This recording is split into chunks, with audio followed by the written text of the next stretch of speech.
लेकिन उसके कुछ मिनटों के बाद माँ या बाप उधर से गए, उसने फिर पकड़ लिया और फिर से वो खेलना शुरू कर दिया और अपने लगा लिया, कट लगा लिया और लहू बहने लगा।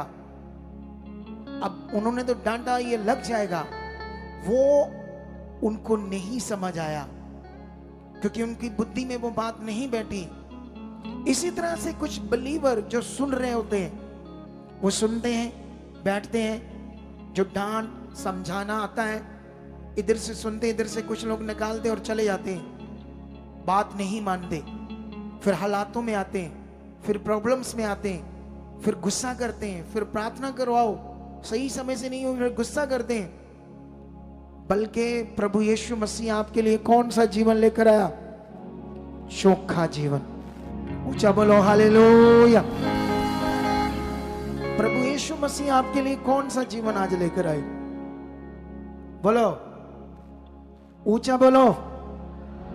आंसर देना पड़ेगा तुम्हें, स्ट्रांग रहना पड़ेगा तुम्हें, क्योंकि वो खुदा जिसने तुम्हें चुना है, एक जबरदस्त कैरेक्टर जिसका नाम है सुलेमान, सुलेमान राजा। आज मैं कुछ ऐसी बातें आपको बताऊंगा जो आप लोगों ने आज पकड़नी है और सीरियस रहना है। क्या रहना? आज सीरियस रह के इस वचन को अपनी जिंदगी में आपने आज लेकर जाना है और इस पर चलना है और इस पर क्या बनाना है? अपना फोकस बनाना है। ठीक है? हम जानते हैं कि ये सुलेमान दाऊद राजा का बेटा था, वो भी रखेल से।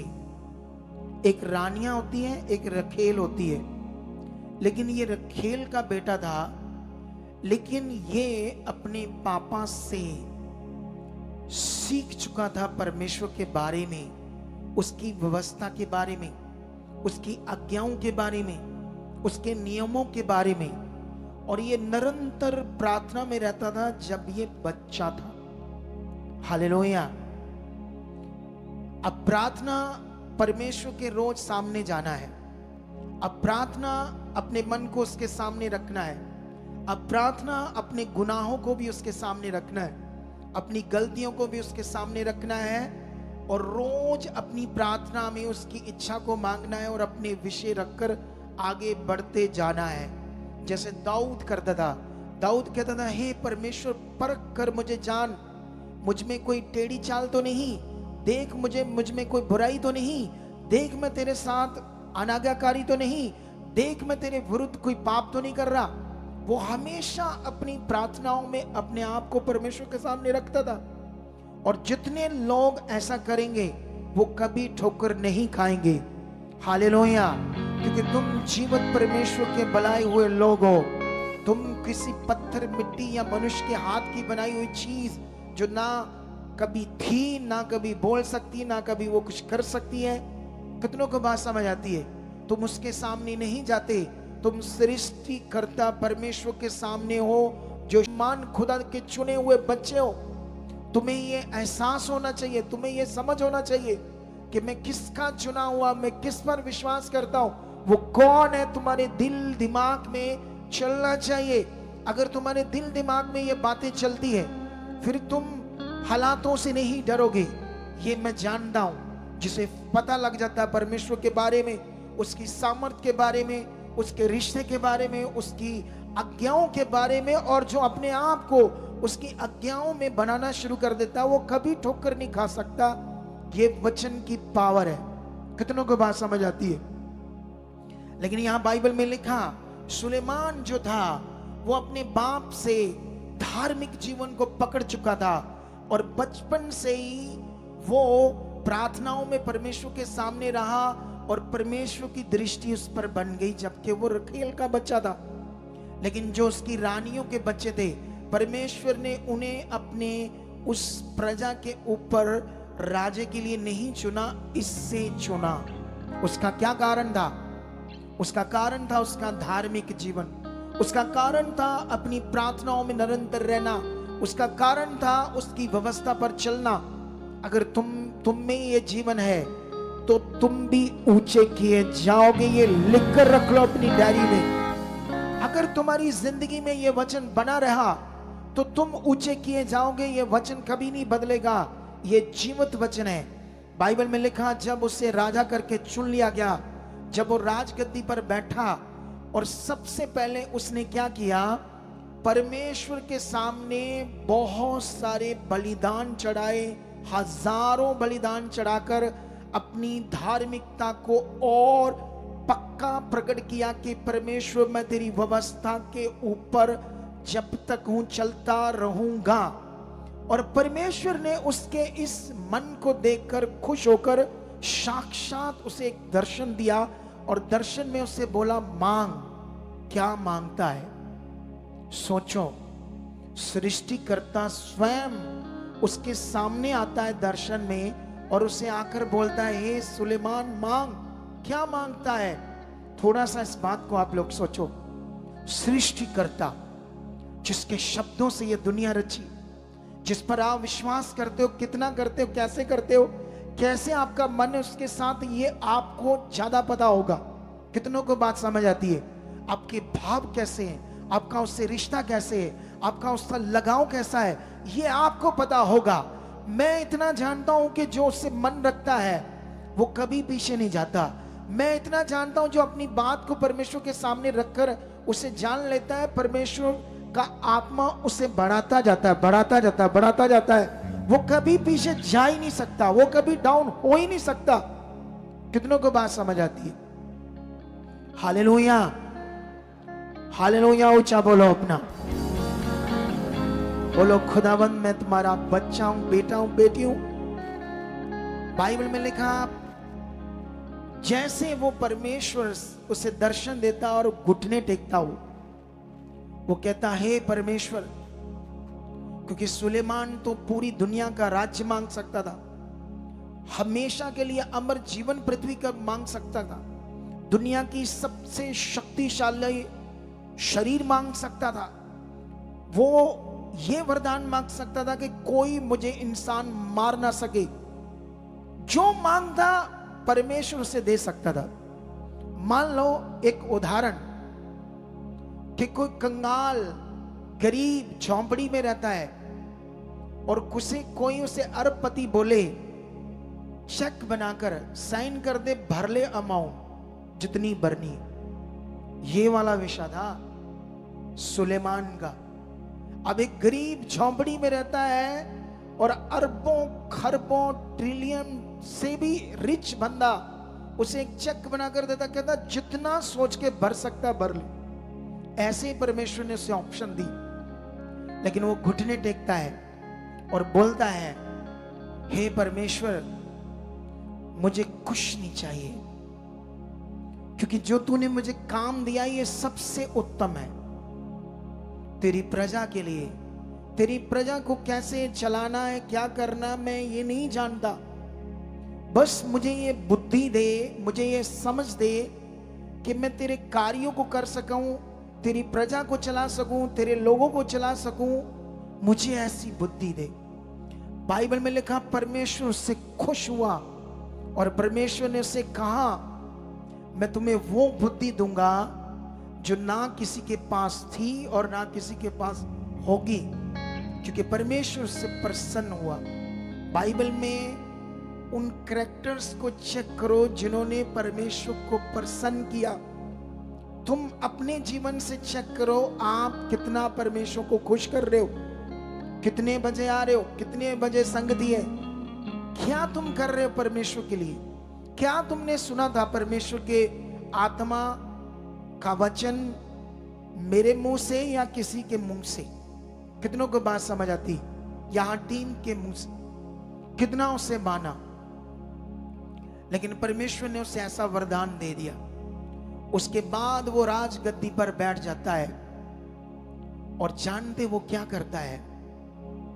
वो राज स्टार्ट करता है, क्योंकि उसके पास परमेश्वर की वो बुद्धि आ गई जो सोच से परे बुद्धि थी, ऐसी बुद्धि जो किसी के पास नहीं। उसके राज्य में कई तरह की प्रॉब्लम्स खड़ी हुई, कई तरह के मुकदमे सामने आए। उसने सेकंडों में, मिनटों को उसको आत्मा की बुद्धि के द्वारा हल कर दिया और लोग, प्रजा ये देखकर दंग रह गए, क्योंकि वो यंग था, यवान था। बुजुर्ग लोगों ने देखा सचमुच इसके अंदर परमेश्वर की बुद्धि काम कर रही। लोगों से खुश होने लगे कि हमारे ऊपर बहुत अच्छा राजा है। कितनों को बात समझ आती है?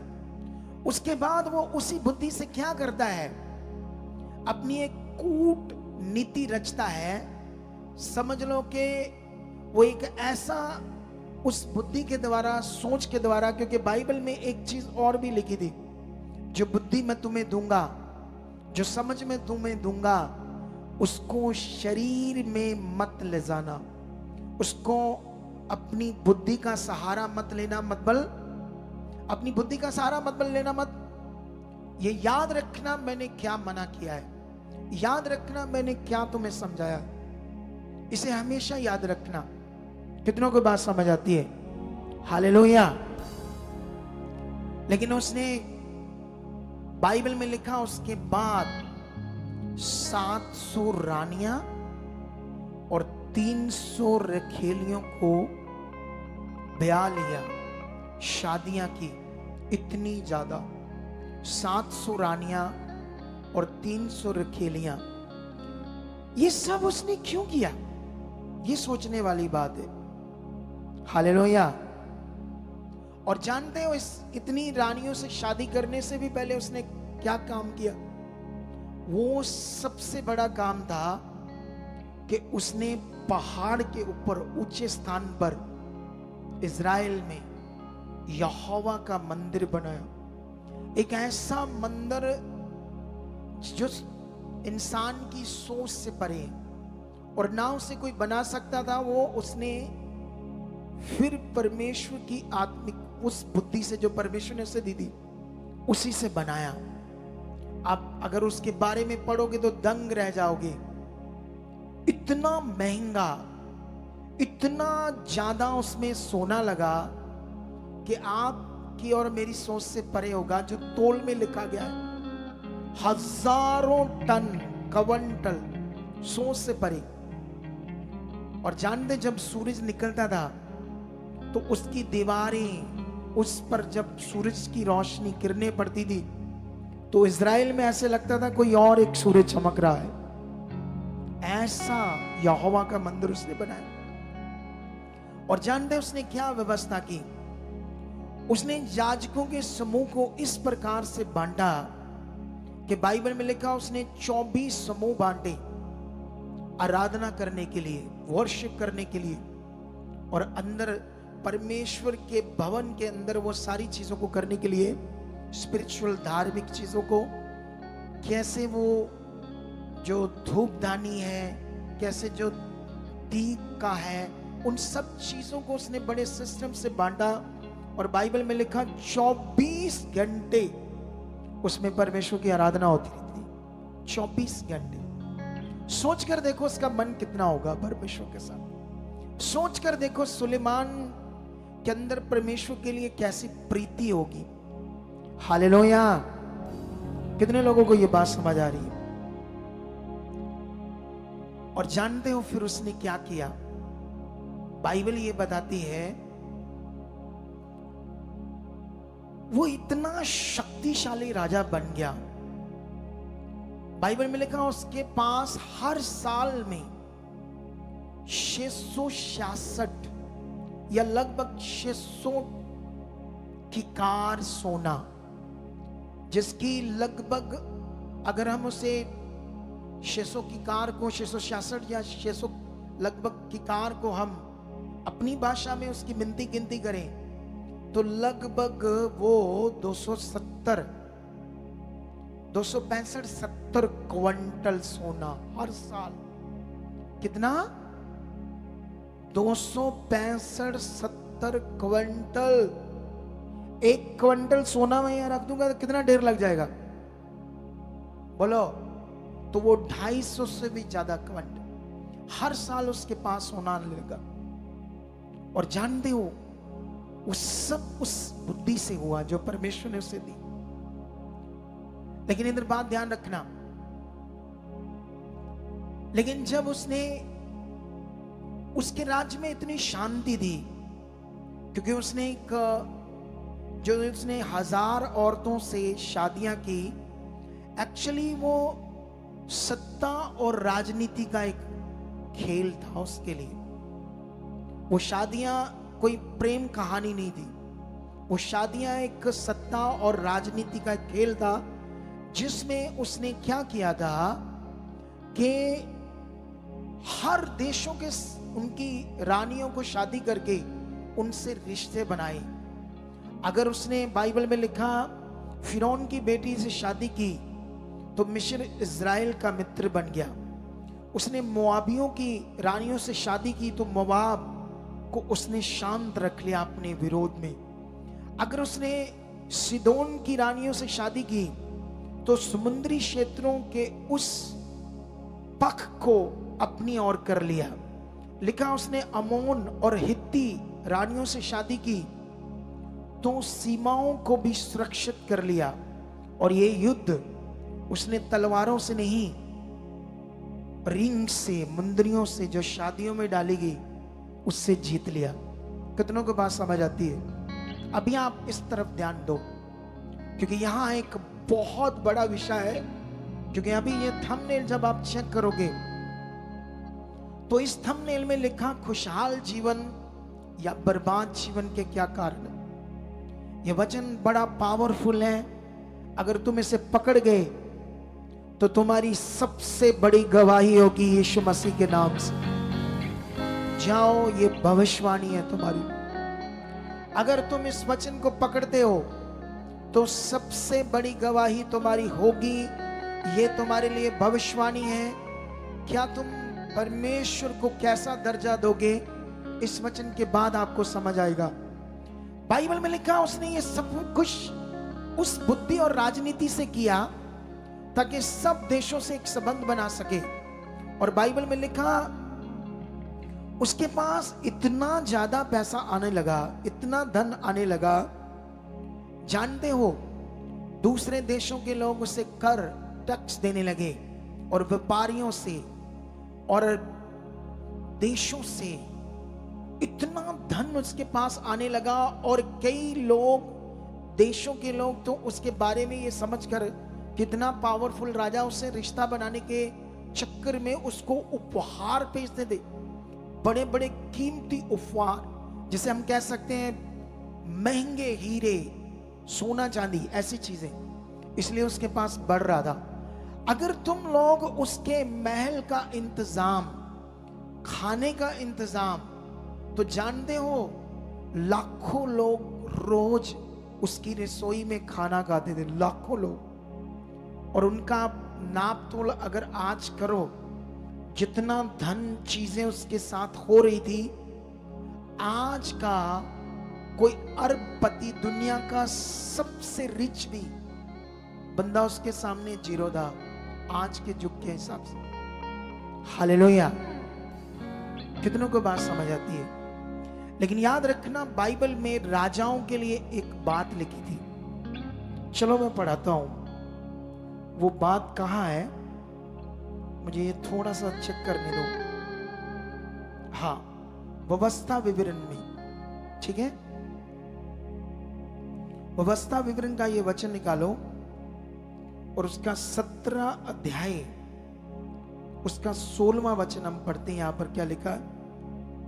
और लिखा, वह बहुत घोड़े न रखे और ना इस मनसा से अपनी प्रजा के लोगों को मिस्र में भेजे कि उसके पास बहुत से घोड़े हो जाएं, क्योंकि यहोवा ने तुमसे कहा कि तुम उस मार्ग से फिर कभी ना लौटना।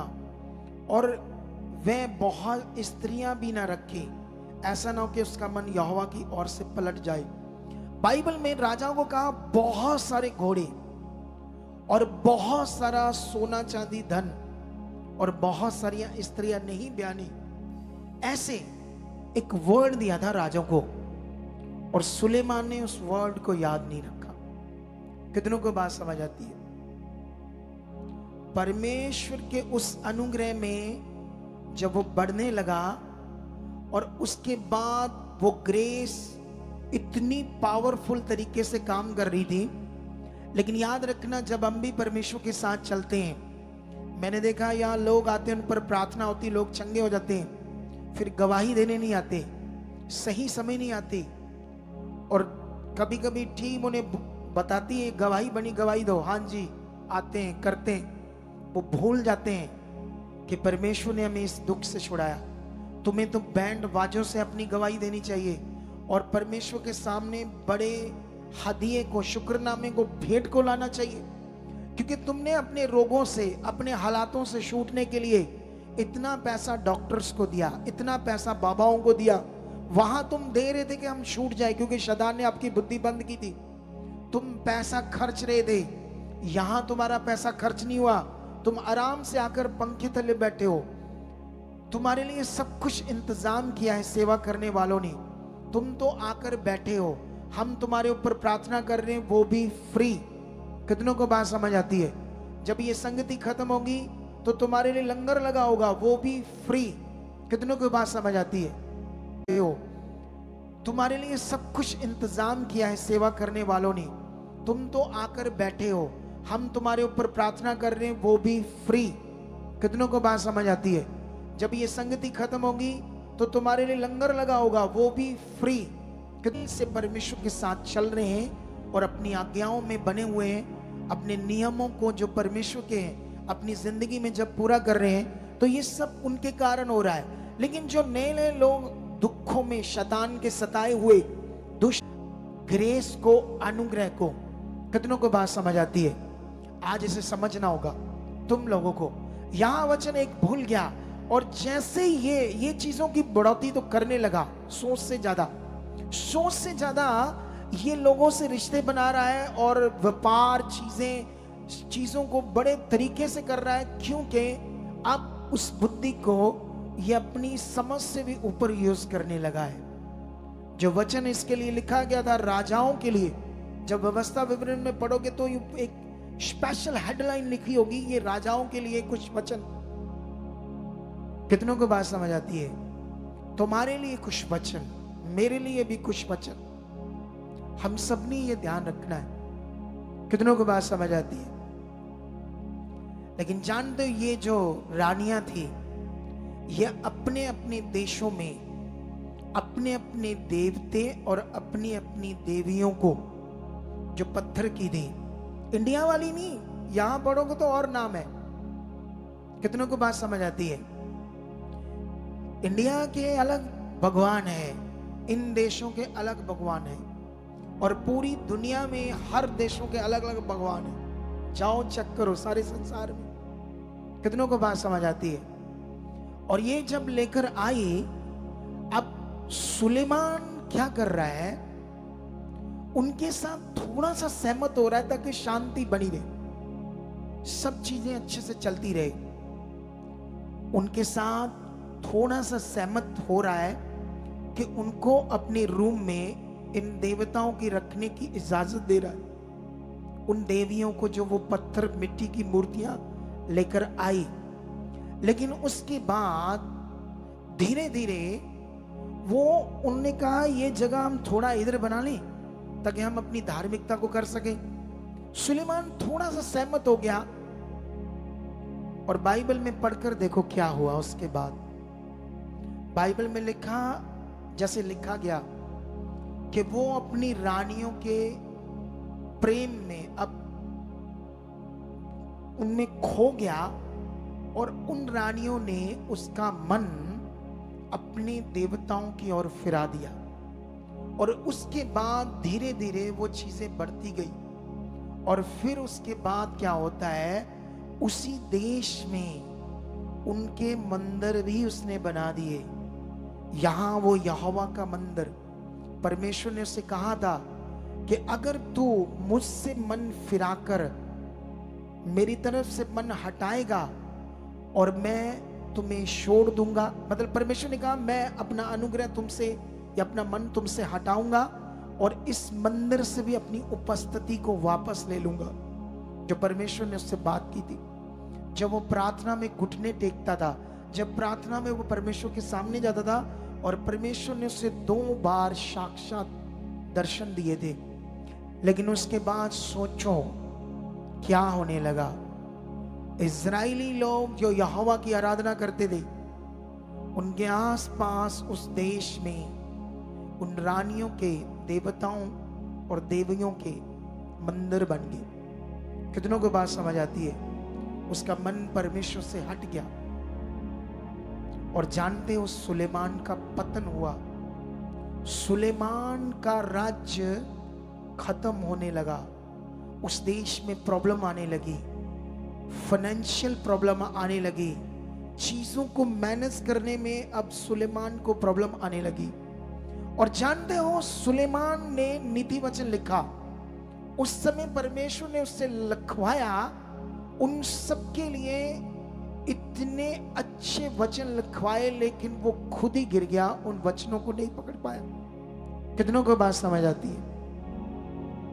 लेकिन बाइबल में जब सुलेमान का अंत हुआ तो उसमें कुछ नहीं बताया गया अंत में। जैसे जानबूझकर परमेश्वर ने उस पन्ने को ऐसे रहने दिया ताकि हमें कुछ समझा सके परमेश्वर। उसमें कुछ भी नहीं बताया गया, इतना ये गुप्त रखा गया विषय कि क्या सुलेमान घुटनों पर आया, या उसने पश्चाताप किया, या आंसू बहा बहा कर अपनी प्रार्थनाएं की और फिर से अपने मन को फिराया, ऐसा कुछ भी नहीं लिखा। कितनों को बात समझ आती है? हाँ, सुलेमान ने एक बुक लिखी जिसका नाम था सबोपदेशक। कितनों को बात समझ आती है? इतना पावरफुल राजा जिसके पास दुनिया के सामने वर्ल्ड में कोई राजा नहीं, कोई उसकी बुद्धि के बराबर नहीं, उसके जैसा कोई न्याय नहीं कर सकता, उसके जैसा कोई सिस्टम नहीं दे सकता था। वो राजा एक बार जब सारी सिचुएशन में फंसता है और जानते वो कहता है सब कुछ पृथ्वी पर व्यर्थ, ऐसे लिखता है उन शब्दों को। क्यों लिखता है? क्योंकि वो अंदर से कुछ फील कर रहा था जब वो फंस गया था। ऐसे जब हम फंस जाते हैं तो ऐसे विचार हमारे अंदर भी आते हैं, ऐसी चीजों में हम भी फंस जाते हैं, जबकि परमेश्वर से हमारे लिए बहुत आनंद है, हमारे लिए बहुत कुछ है। कितनों को बात समझ आती है? हालेलुया! कितनों को बात याद समझ आ रही है?